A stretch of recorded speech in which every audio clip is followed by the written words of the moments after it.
Re-Zero, Arc 9, Chapter 35, The Awakening Star. When Rem returned to the Roswell Manor, she was unable to regain any sensation of coming back home whatsoever. Rem, do you see it? That is the mansion belonging to Roswell Summer, the place where Ram and the others are employed. Rem, our workplace, as Ram indicated the picturesque scenery endued by rays of the sun falling bright, a sight visible from the window of the dragon carriage. Rem's pale blue pupils blinked and her eyelids quivered at Ram's words. They had shared a dragon carriage and headed towards the industrial city of Kostyul, and it had been a while since they boarded the dragon carriage prepared there for their return journey to drop them off. What entered her sight was her home, absent in recollection, a towering gate, and beyond it, a splendid mansion. The Roswell mansion, with greater extravagance than even the Bastet's residence she had sojourned in with Katya in the Wallachian imperial capital, was a building with elegance incapable of being forgotten after a single glimpse. Yet, Rem, I apologize, nay Summer. Rem, spiritless, shook her head and apologized for failing to respond to her elder sister's hopes. Rem had made the journey thus far apart from Subaru or Emilia and the others who had to move separately towards separate goals, and had made her way back to the mansion with Ram. Having anticipated witnessing many things that would stimulate her memories, yet none so far had managed to bestow truth to that anticipation, and it seemed that the mansion was no exception, the same mansion so valuable to Rem and Ram. Ram, I see. But it can't be helped. After all, it was quite a while ago that Ram and Rem worked in this mansion, and the mansion deeply memorable to Rem is not in this place. Rem, Ram, incidentally, the previous mansion was lit aflame by a vexed Otto and therefore is no longer extant. Would have thought of taking a detour to visit it had it remained not ashen to the ground. Rem, Otto-san did. Yet he didn't seem to be a person of such kind. Rem's eyes gyrated at the appended report, with further bewilderment at the information about Otto that Ram had recited. The internal affairs minister of the camp, Otto was a mild-mannered person, an inseparable friend and ally to Subaru, and a completely sleepless individual according to Petra and Frederica. The information of him furthermore setting the mansion ablaze in vexation, detracted from his character. It might have been, as they say, that people do not match their appearances, and it might have been a good thing to accept that now. Rem, including that person, are Emilia-san's allies all a gathering of such people? Like Garfield, and Roswell-san too. Ram, it's Roswell Summer. Rem, Roswell Summer too. Ram, good girl. But, to group Roswell Summer together with those three, bad girl. Rem. Roswell Summer is wise and proficient, the person said to be the most excelling magician in this world. Compared to him, those three, they're the worth of one person when you put all three of them together. No, about the worth of half a person. Rem, half a person as three people together. Imagining Otto, Garfield, and finally Subaru riding atop each other's shoulders, Rem then arranged Roswell, capable of flying via magic, beside the three in her mind. And upon lining them up, albeit Rem was ignorant of what difference would lie between them, it seemed Ramsay was not mistaken. Even now, with null prospects of her memories returning, for Rem, the faith and endearment she felt coming from the familiarity she could feel from Ram, her twin elder sister, that alone was indubitably genuine, for that was the definitive nexus, which connected the Rem of the past with the present. Rem, that manner of thinking, will purchase a scolding from Priscilla-san. Bitter sentiments surfacing in her mind, Rem recollected the gaze of a woman, fiery scarlet in hue, she, who had engraved a marked impact onto Rem's way of thinking and progressing, would never bless a bearing of fixating and clinging onto the past. In the same way, she would never favor a Rem flattered by Ram, entrusting herself to the nectar of faith. Rem did not wish to be disliked by Priscilla, nor did she wish to walk an ashamed path of life. Hence, she reprimanded her heart verging on pessimism, slapped her cheeks, and lifted her visage. Rem, but nay Summer, going by this, then wouldn't that mean there won't be many paths to my memory's return, even upon returning to that mansion? Ram, hoo-hoo, swift grasp. An astute little sister makes Ram proud as well. Rem, no, not at all. I do not think that is anything deserving of such praise from you, nay Summer. Ram, However, just whose elder sister do you think the Ram standing here is?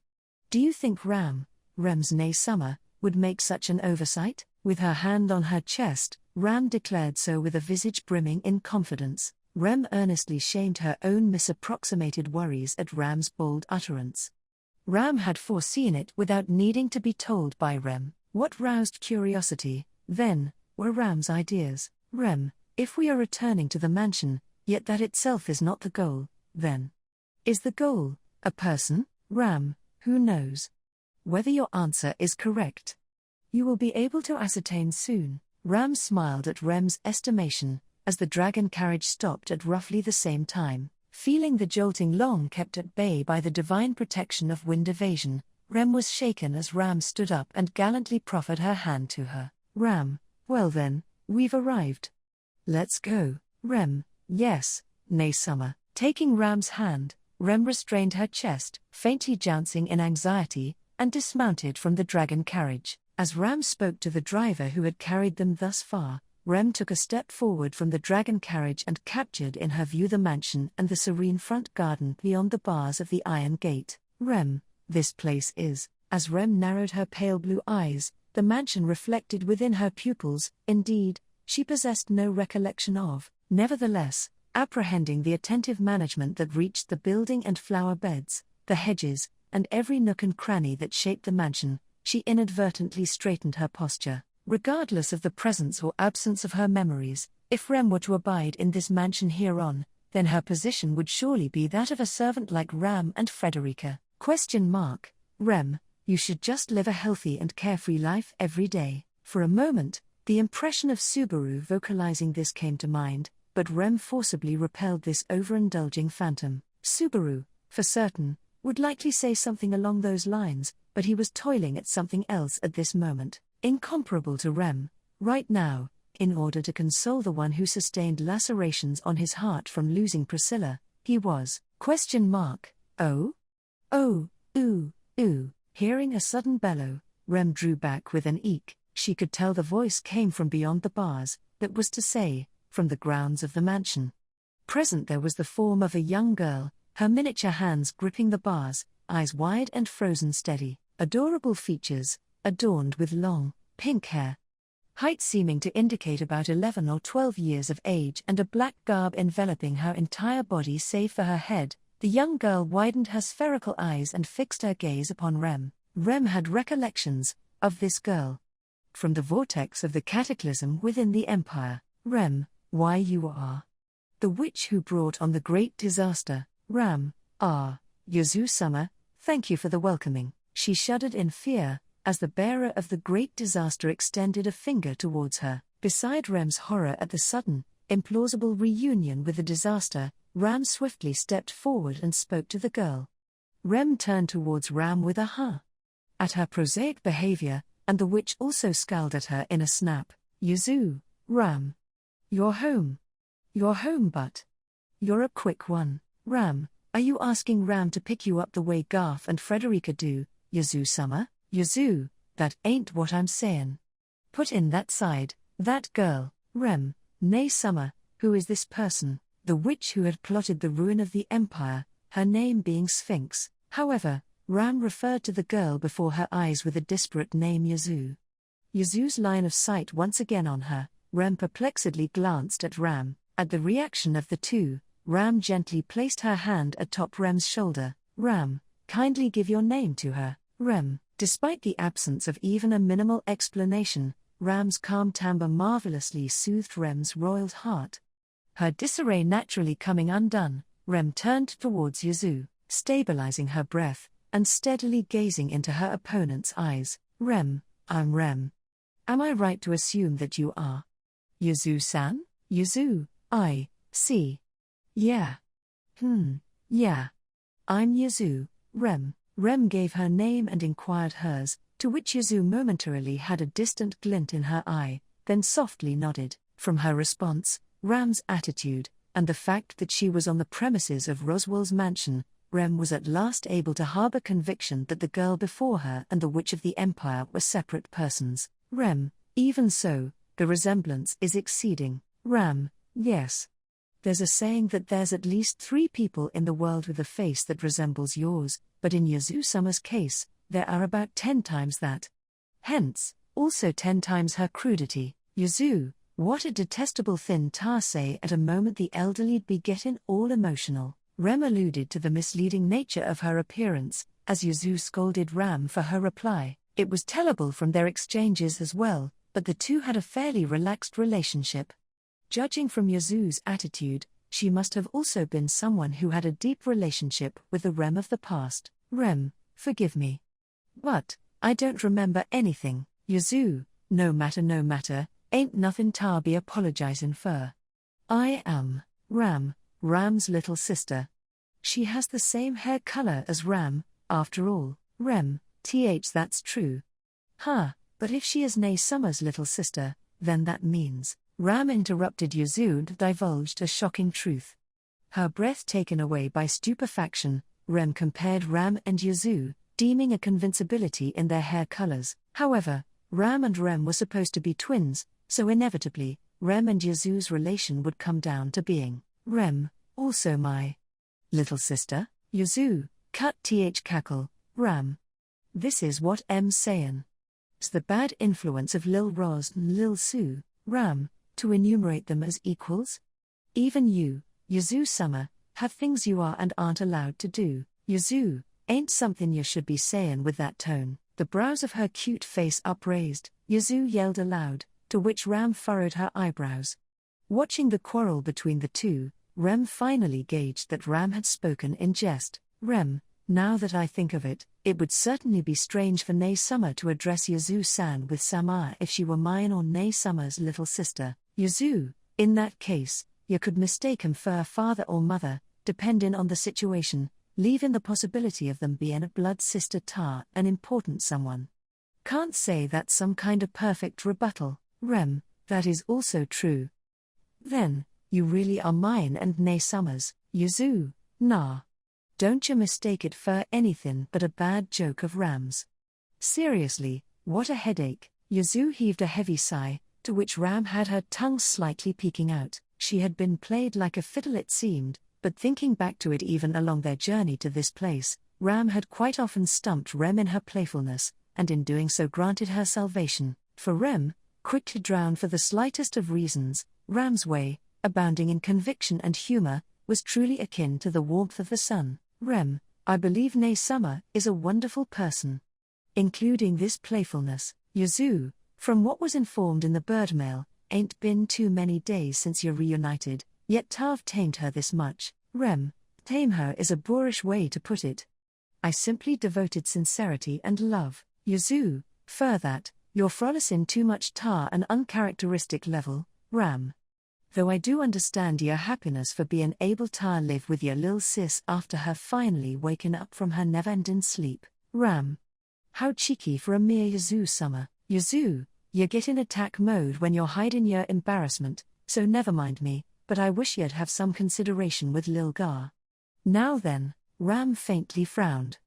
Rem was struck with admiration at the rare state of her elder sister being cornered, when Yazu stepped away from the bars after having been leaning upon the iron gate. Yazu, weird tar keep talking at the gate. I also wanna give a big hug to my granddaughter's fur comin' back safe and sound. Rem, granddaughters? Ram, that's the best joke she could come up with. Kindly laugh for her. Yazu, it means that's how much I think of ya. As Yazu tapered her lips, Rem's own lips loosened even through her perplexement. Not because Ram had told her to, it just spontaneously happened in response to Yazu's thoughtfulness. Above all, for Yazu to treat Rem and Ram as granddaughters despite looking younger than them was a truly apocryphal element, even taking her thoughtfulness into account. Rem, Beatrice Chan was the same way, but is it the tendency of young children to act older than they are? Ram, it would seem so. Beatrice Summer's true self appears when she is atop Barusu's lap. Rem, considering her cuteness, I would have to agree. Spiker was the same way, but it befitted children best to be like children, laughing to their fullest. Not just Beatrice, but if Yazu also stopped trying to act older and smiled suitably for her age, just how adorable she would be. Immersed in these introspections, Rem's cognizance momentarily paused at what immediately followed. Yazu, now then everybody, let's open the gates. Upon apprehending what Yazu had vocalized, the iron gate to the mansion slowly began to open. That, by itself, was good. Without issue. The issue lay beyond the gate's opening. Question mark. The gate's latches unfastened, the gateway opening to the inside moving. It was several persons abiding by Yazu's calling, each with hair and ornaments that adorned them differing per the respective liking of each, yet all of them wore the same face as Yazu, namely, those girls possessed an identical visage as the witch Sphinx. Rem, eek, expectably overwhelmed, without curtail, Rem screeched to her limit. That scream baffled me, but I understand. Most certainly anyone would be astonished after seeing Yazu-sama and her sisters, Piko-sama and the rest. Rem, for you to say that, gives me some relief. Rem hung her head in shame before the blonde-haired maid who indicated her sympathy. The greeting with Yazu at the gate, and the frightening affairs that followed the entrance of more than 10 girls bearing the same face as Yazu's, made her feel incredibly embarrassed for her delirious response to it. Rem, even though Ne-sama had apprised me that the amount of people who had a face identical to Yazu-san was 3 times 10, yet I reckon she was only joking. Yazu, it's the way Rem spoke, but you also can't fault yourself for thinking that way, Rem. For your tar not think of it as a joke be blind belief, and I can't say I approve of that. You speak of it quite nonchalantly, but would it not be good for you to take a look in the mirror yourself as well, Yazu-sama? If you continue to cause problems so frequently that it will be impossible to discount them despite your adorable appearance, then it will be about time I took matters in my own hands. Yazu, why you're scaring me? Glowered by those somewhat tranquil eyes, Yazu curled up in reflection. This made Rem loosen her lips at last as she corrected her hunched posture. She had never predicted such a commotion would be stirred up even before she had entered the mansion's premises, but now that she had been permitted to pass inside, she could not keep moping this way forever. Although, Rem, I caused you trouble by making a ruckus. Silfy, I am Silfy Elmart. Previously Corneas, but I divorced. I have been entrusted to attend to the mansion during everyone's absence. Rem, no mansion. Then, were you also a co-worker of mine and Ne-sama's, Silfy-san? Rem inquired of the maid Silfy, who gently lowered her back and bowed. Albeit a matter of course, it was likely that all of the women who worked at Roswell's mansion were acquaintances of Rem. Surely, she must have troubled them owing to her slumber. However, Silfy shook her head and denied Rem's concern with a no. Silfy, I am still a newcomer, so I have never worked with Rem-sama and the others. In addition, I have been employed not by the Margrave, but by my Lord-sama. Furthermore, Silfy, my master is myself alone. And my heart's master is nobody but Emilia-sama. Overawed by Silfy's gaze, perfused with potent willpower, Rem's head unwittingly inclined backward. The unordinary allegiance Silfy had attested for Emilia. It could also be discerned from the flawless maintenance of the entry hall, the passageways, and the parlor she was presently in, all of which she had seen on her way around the mansion under Silfy's guidance. In accordance with her impression of the mansion from the outside, the professionalism was remarkable. This work incontrovertibly emanated from the emotions which exalted Emilia as even the master of her heart. Rem, Silfy-san, have you known Emilia-san for a long time? Silfy, no, it has only been a few months since we met.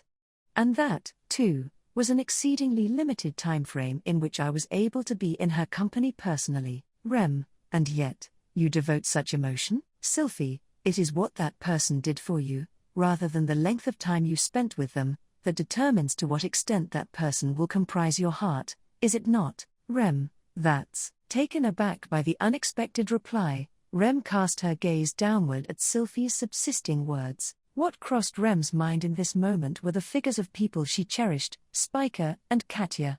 However, taking also into account that they were relationships Rem had fostered anew without her memories, the time Rem had spent with them was not a great number of days by any measure. Nevertheless, still, Rem resolutely felt them to be irreplaceable. What Silfy had said was correct.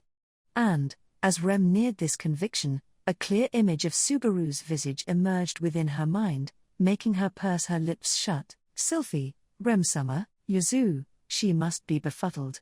Silfy, I'm sure I told you about Rem's circumstance. Silfy, you are correct. My apologies.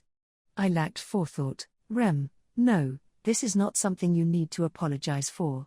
It's simply my circumstance. Yazu and Silfy exchanged glances upon hearing Rem's reply. Albeit to the heartache of the cordial two, Rem did not wish to speak of her present conflict. As expressed, it was Rem's own distress, her own anguish to the very end. Ram, you look downhearted, Rem. Did Silfy tease you or such? Rem, upon the voice abruptly calling for her, Rem raised her face and gazed at the parlor's entrance. Standing there was Ram, having momentarily parted from her in the middle of guiding her towards the parlor to see to certain business. As Ram belatedly enjoined them, Rem gulped and inhaled with eyes wide at her appearance. For Ram stood there in an unfamiliar maid guise. Rem, nay Summer, that attire. Ram, were you not told so multiple times? Ram is the mansion's, Roswell Summer's maid. Rem was inadvertently captivated by Ram, who combed down her pink hair and replied in exuberance. Looking at Ram all the same as Rem, Yazu exhaled a jaunty ah. Yazu, been a minute since we seen Ram in this kind of attire, ain't that so? Ram, indeed. Ram had been wearing her travel clothing for some time, so it feels refreshing. Silfy, so refreshing that it would seem some parts of the uniform are disordered in the manner they have been worn. May I fix them? Ram, is that so? Then you are requested to. Beside the mesmerized Rem, Yazu was enthralled as Silfy attentively began assisting with Ram's dressing. Whilst Silfy's hands adjusted her uniform, Ram met Rem's gaze by closing one eye and winking at her. Ram, this is the maid uniform that Ram and Rem wear whilst working in the mansion. Rem, I think it is wonderful. But, Rem, doesn't it expose a bit more skin compared to Silfy-san's uniform? Just what difference could it be? That person was behind it. Comparing the maid outfits of Ram and Silfy, Rem bore this misgiving whilst hugging her own shoulders. It was a lovely outfit, to be sure, but the discrepancy was much too clear and its intent, unknown. And when she thought back to it, in the Empire, Subaru would often vest convoluted sentiments within her by alluding to Rem's attire, telling her what would be cuter, what would make her more alluring, etc. The memories of those times were resurrected by the uniforms before her eyes. Rem, I did think he had an abnormal obsession in even the attire of others, but for it to show up even here. Silfy, it would seem a misunderstanding has occurred. Ram Summer, Ram, indeed. Ram personally is not concerned whatsoever by how much Barusu's repute falls to the gutter in Rem's mind, but it is unamusing to have credit stolen. Rem, credit, you say? Ram, yes. This maid uniform's alteration was something Ram personally proposed and adjusted. All of it was because Ram wished to wear a uniform with better mobility. Is what it was supposed to be? Yazu, where'd that confidence of yours go all of a sudden? As Ram's confidence uncharacteristically wilted by the end of her utterance, Yazu tilted her head. Upon Yazu's delineation, Ram muttered quite incomprehensible. Ram, to be skeptical of one's own opinion, how unpleasant. The reason why Ram proposed the uniform's alteration was, probably, not supposed to be something so randomly off-handed like that. Silfy, why you say that for your own opinion? Ram, it feels to be a scheme of the uniform's provider.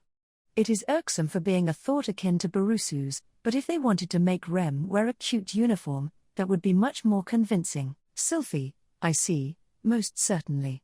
I am persuaded. One finger on her lips, Silfy for some reason endorsed Ram's inference.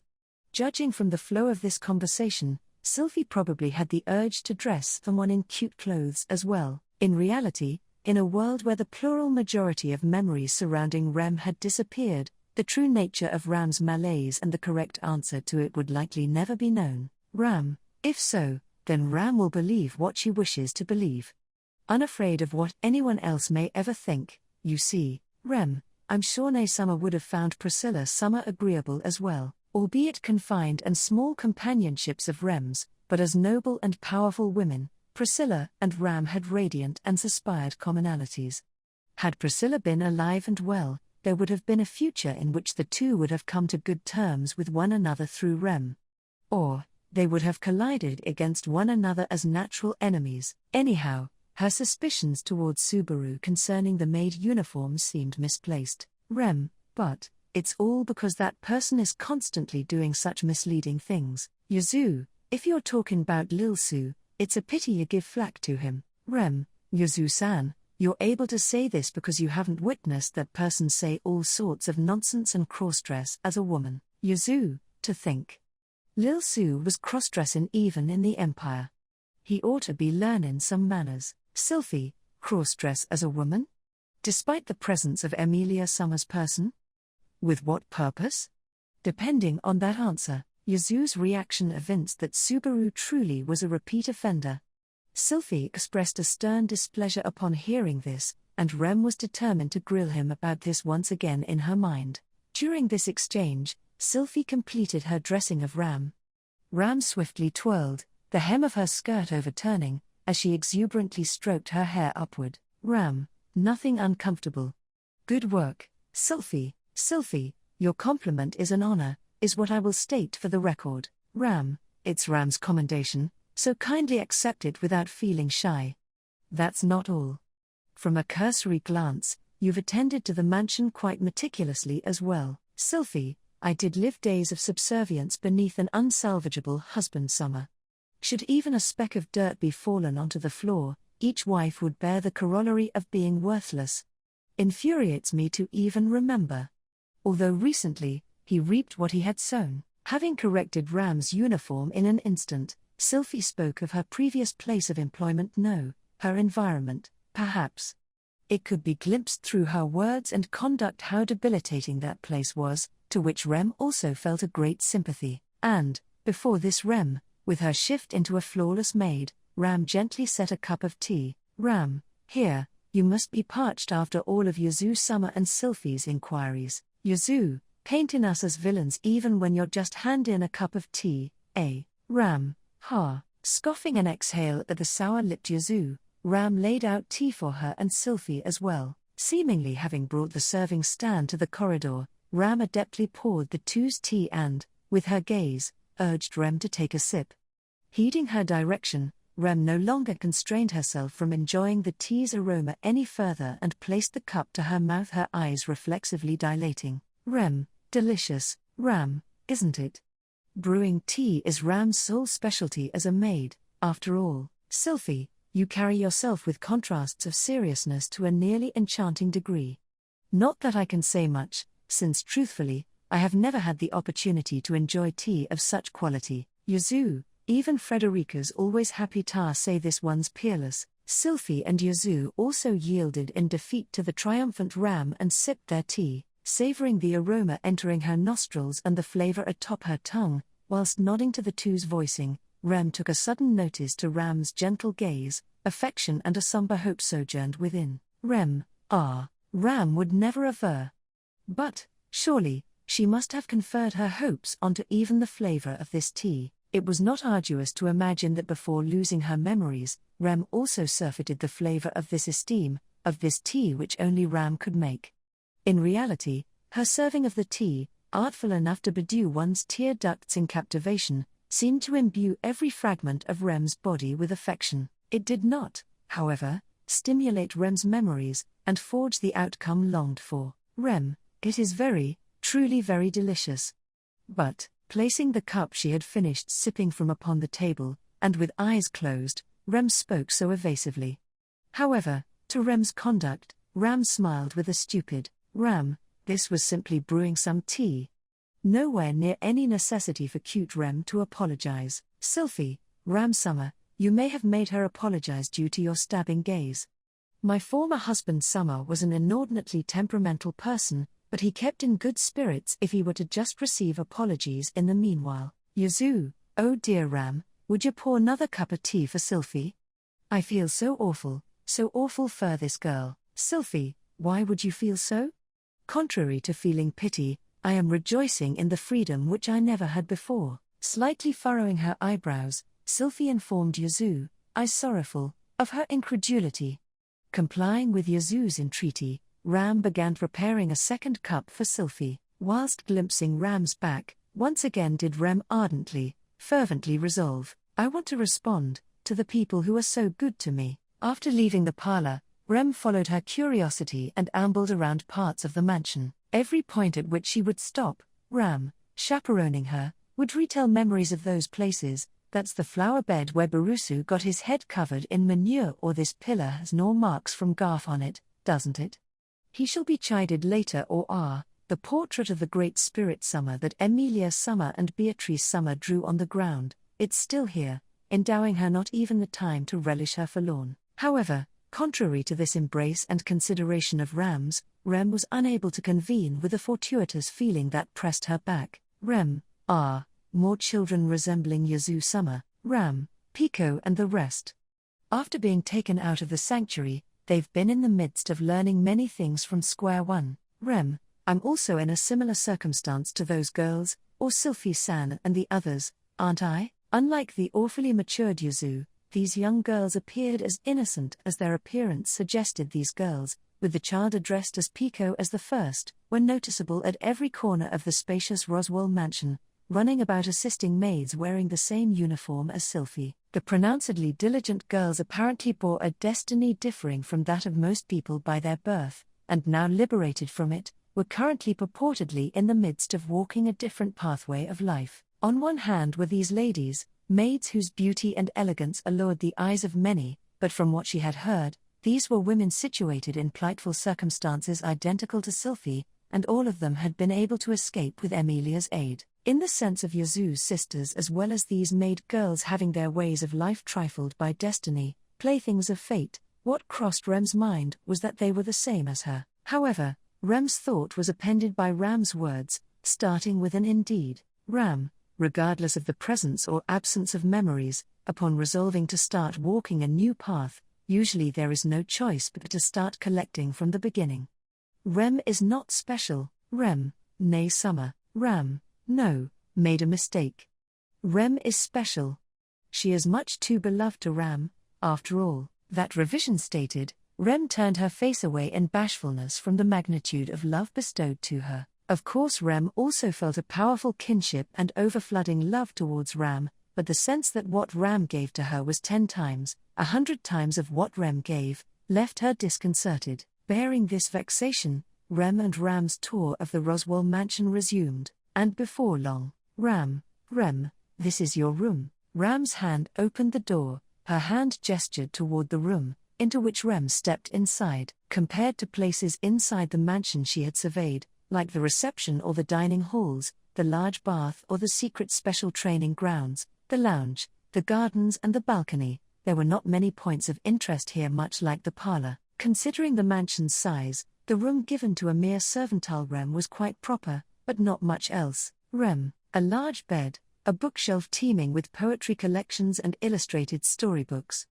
A carefully tidied writing desk, placed upon it a vase adorned with vivid flowers. Ram, there was once a time these belongings had been put away without notice, but Barusu brought all of them out and put them all back where they were, saying this was how Rem kept everything. Rem, that person. As Rem stood before the bookshelf, Ram conveyed to her Subaru's toil. Ram's scathing remarks towards Subaru were primarily conspicuous, many of which Rem found agreeable, but the solitude of sincerity in the words she just appended struck Rem's chest. Pulling out a collection of poetry, she flipped through its pages. The written verses were all things she had no remembrance of, but these bindings were of literature that the Rem of before must have liked, must have loved. Many of them somehow seemed to recite love or romance, giving her both a sense of peculiarity and embarrassment towards her past self. Rem, for over a year, I was asleep, right. After placing the poetry collection back in the bookshelf, Rem sat on the bed and caressed it with her hand, narrowing her eyes. In Rem's stead once she had plunged into her unawakening slumber, unable to fulfill her duties as a maid. Ram, Frederica, Petra, and the others must have performed the mansion's maintenance, and attended to the asleep Rem. Even now, the bed's cushions and sheets had been maintained cleanly, the careful and conscientious work discernible. Next to the bed were faint traces of sun-bleached discolorations on the floor, bearing witness that a chair had been set there for long. An image came to her mind, of those visiting Rem talking to her from there. That surely must have been Ram, Emilia, and the rest, and finally, Rem. Ram also wordlessly seated herself beside Rem on top of the bed. A tender gaze of light crimson watching her profile, Rem closed her eyes, and shook her head. She had not been asked.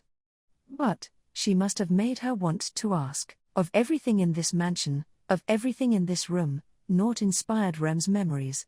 All that was here was a wealth of affections and love, things that made her feel so, things that illuminated to the unremembering Rem that she used to be happy. She could ardently, fervently feel this, enough to mist her eyes with tears. That was precisely why. Rem, nay summer, that makes me really curious. What is that? The room was luminescent with sunlight filtering through the trees, a tender and gentle atmosphere permeated by compassion, and placed in one corner was a mysterious object. The strangeness of an iron ball, covered in spikes, attached to a chain, lured her eyes. Upon Rem's inquiry, Ram murmured an ah as though just taking notice. Ram, that's a morning star. Rem, morning star? Ram, yes. That's what Barusu started calling it, and before long it stuck. Apparently, that is also something Rem treasured. Rem, me, that thing? Apprised of something exceedingly different from her reminiscences so far, Rem could not help but look back and forth at Ram and the spiked iron ball, the morning star. Afterwards, she nearly convinced herself this was another one of Ram's mischievous jokes. Ram also understands your doubt. But after looking at Barusu, especially preparing a dedicated cloth and oil, and polishing it every day, Ram thinks it's lasted for too long to be simply some worthless joke. Rem, but doesn't it seem like that person would do something foolish like this? Ram, indeed. It's undeniable. Perhaps a dispute already settled. Ram had a sympathetic response to Rem's objection. Ram's demeanor made Rem rise from the bed, and she walked towards that morning star. Rem, I don't understand. Upon closer examination, she noticed a handmade iron ball holder had been made for it so that the iron ball's spikes did not splinter the floor, a palpable sense of the smallest of considerations. The cloth and container of oil left at the same spot corroborated Ram's testimony as Subaru polishing it every day. However, so what? That was all there was to it. Rem, I'm sure this, too, was one of that person's antic, like with his cross-dressing, simply expressed in truly limited words. It was unquestionably only some vile thing that reflected Subaru's tastes. Bearing this notion, Rem stooped and touched the iron ball with her fingers. It was at that moment, without warning, Rem's vision warped and distorted as she unwittingly fell to the floor on her back.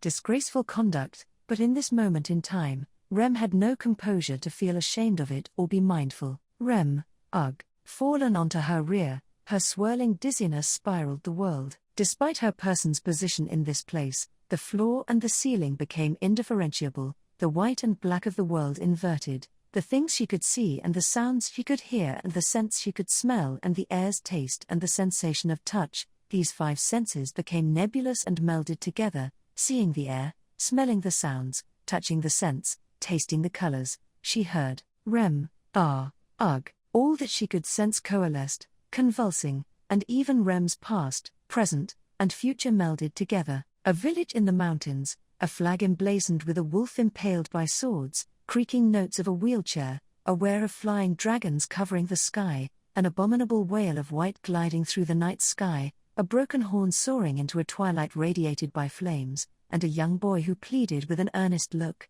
a young boy who raged, a young boy who shed tears, a young boy who laughed. Rem, before long, the impact akin to the recreation of the world, burst open like a bubble popping. Rem, her sight, her hearing, her olfaction, her taste, her touch, each was able to see, hear, smell, taste, feel, informing her of the way to live in their correct forms. The nice scorchingly severe sensation, feeling its received pulsation diffusing blood to every corner of her body. Rem blinked once, twice, thrice. She did not know what in the world had occurred, merely, Rem is, still fallen to the floor. She touched her cheek with her trembling hand, ascertaining her existence. The sensation of her fingers' touch faded not. Fleeting, fallible, Fearing to crumble like a castle made of soft sand, Rem did not pour any more strength in her fingers, feeling that she, if at all, coveted anything further, then all would vanish. As Rem was engulfed in this unrejectable dismay and fear, a warm sensation enveloped her from behind. She inhaled, too petrified to even turn around. Hugged tightly by arms wrapping around her from her back, as Rem's mind and heart were inundated about herself, she gained a desire to focus on someone else, and the first one on whom she focused was the presence embracing her from her back. Rem, nay sir. Ram, wait, Rem, don't turn around, yet. Right now, for the first time in her life, Ram is feeling disappointed in herself. All of her attempts to turn around stifled by that person. Rem stiffened her body. Ram, whose visage was concealed, her hugging arms, her professing voice, were all trembling. This was exceedingly antithetical, far removed from the image of Ram that Rem knew. At all times, Ram was dignified and gallant, never showing Rem of anything but her majestic form. That held true when they had reunited in the Empire, when they undertook the journey back to the Roswell mansion just by the two of them, when she used to be overburdened by recoil, when they first began working in the mansion just after her horn had been broken, when she grappled with witch cultist enemies in the blazing village to protect the foolish Rem. Whenever had been captured by Rem's eyes, Ram was ever more venerable. Ram, so sorry, Rem. Myself is deplorable, Rem, nay summer.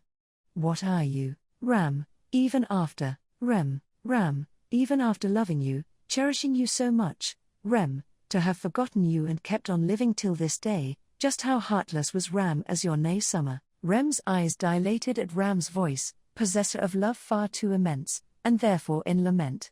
Shaking off all restraints, Rem turned around and faced Ram as she hugged her. Ram, faintly widening her tearful, light crimson eyes, Ram looked at her in astonishment. Rem's chest warmed at the sight of the visage she had gazed upon the most. For the longest time, in her life, she gained certainty of what a happy person she was, surrounded by that which she loved. Rem, nay summer, you are not heartless or anything such. Rem also wants to apologize. Always making you nothing but worried, betraying the piety of a sister. Rem understands everything. How much nay summer shattered her heart for Rem, and how many terrible sacrifices you made, to have been together with me to this day. And, Rem, about what the weak and deplorable Rem, who only ever receives, needs to do hereon. Ram, as Rem focused her eyes on the countenance before her, Ram's cheeks were embellished with streams of tears, wiped by Rem's fingers, who then gave her a smile. She then stretched her arm to draw her elder sister's head close, and embraced her into her chest. Remaining seated on the floor, the two sisters gently nestled with one another, reciprocating affection. No, it was Ram who had always been doing so. Rem was the one who lacked it. Rem, nay summer, I love you. Bringing close her lips to her ear whilst holding her close, Rem conveyed her brimming and overflowing emotions to Ram.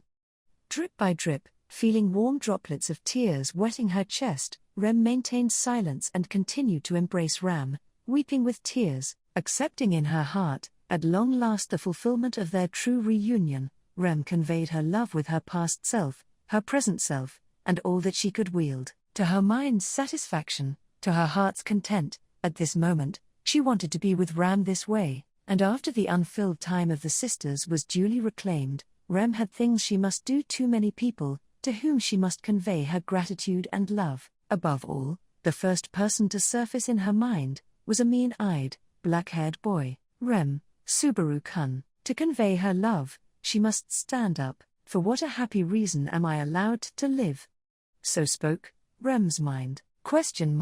Giving a deep and silent bow, the girl in the maid uniform then looked up, drawing a gasp from Petra. With wide eyes, their petrified bodies were frozen in place.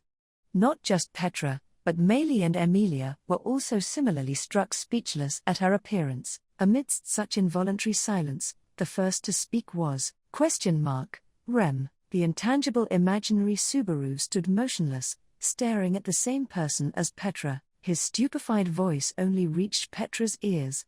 Sadly, The girl, the one who called to herself all attention, could not see his transparent self.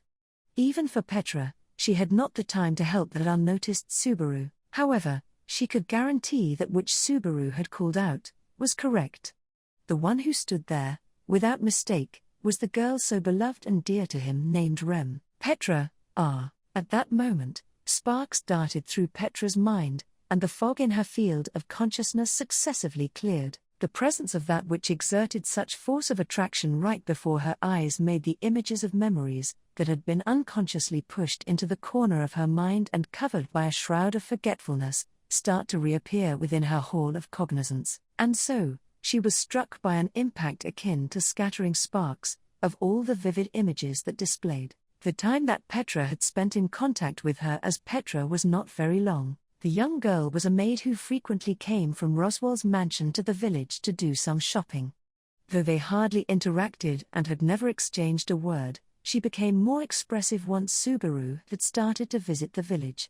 More importantly, she was also the benefactor who had saved the lives of Petra and her friends.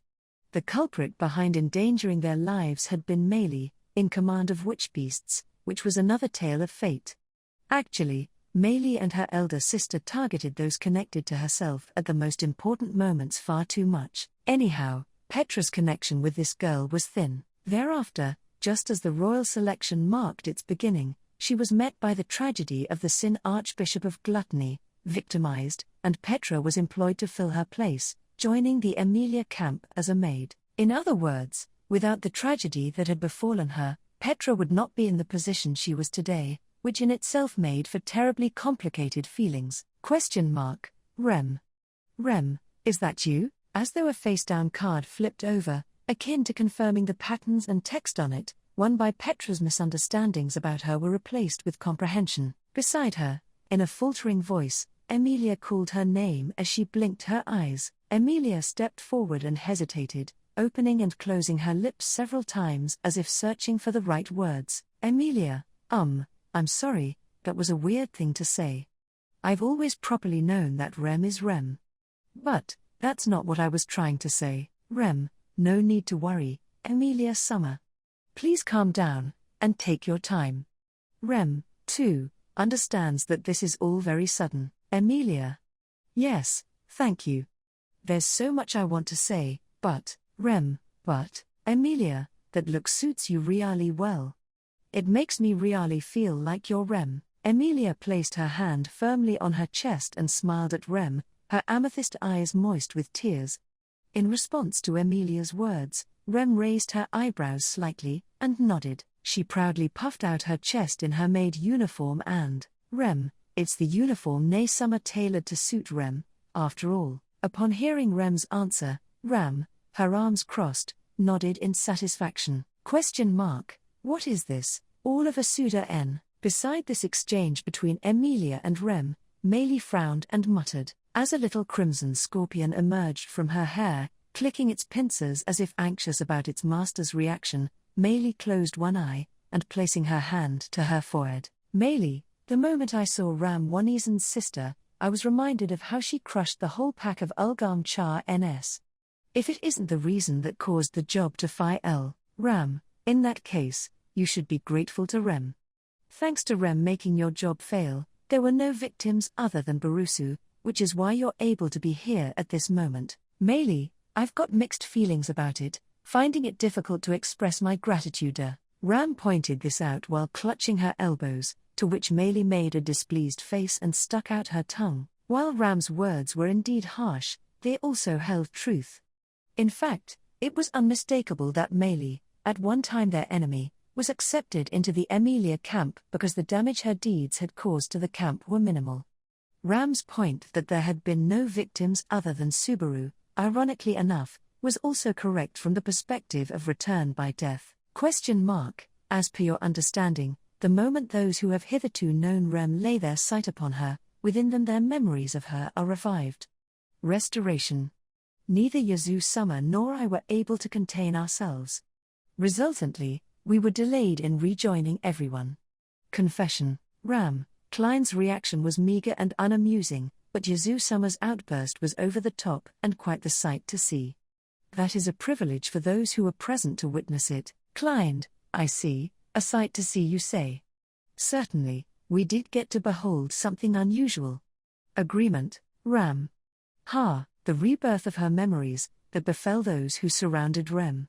No, in view of the conditions of the authority of gluttony thus far, this phenomenon should be called the rebirth of her name. Touching upon that fact, Client cast a meaningful look to Ram, to which she averted her eyes in obvious displeasure and snorted. Upon a much closer inspection, the faint redness around Ram's eyes and Client's remark about a sight to behold might have been related. However, Petra did not allude to that either. Not out of chivalrous sympathy, but because she was unable to. Rem, Petra-san? Suddenly, Rem, who had been basking in everyone's attention, widened her eyes upon looking at the silent Petra. Emilia and the others also turned to see Petra at her reaction, and were startled by her state. Their response was a matter of course. Petra, who had uttered not a word up until that point, had a flood of tears streaming from her round eyes and was desperately trying to suppress her throat, as it verged on convulsing in heaving sobs. Emilia, Petra-chan? Oh no, she's crying so uncontrollably. Petra, HK. The moment her tear-strewn face was noticed, Petra kicked the ground and broke into a run, dodging the arms of Emilia, who, taken aback by Petra's tears, she tried to embrace her, avoiding Meili, who attempted to grab her sleeve, slipping under Romji's legs, who was caught off guard by the situation. With agile movements, Petra jumped forward into the bosom of Rem, who was staring at her with eyes dilated, and Petra, Rem, Kya, caught in the arms of Rem, who had shown the kindness to not dodge her. Petra embraced her slender body tightly. Rem blinked her eyes as she reciprocated Petra's hug, who clung to her, reluctant to let go. Petra, Rem.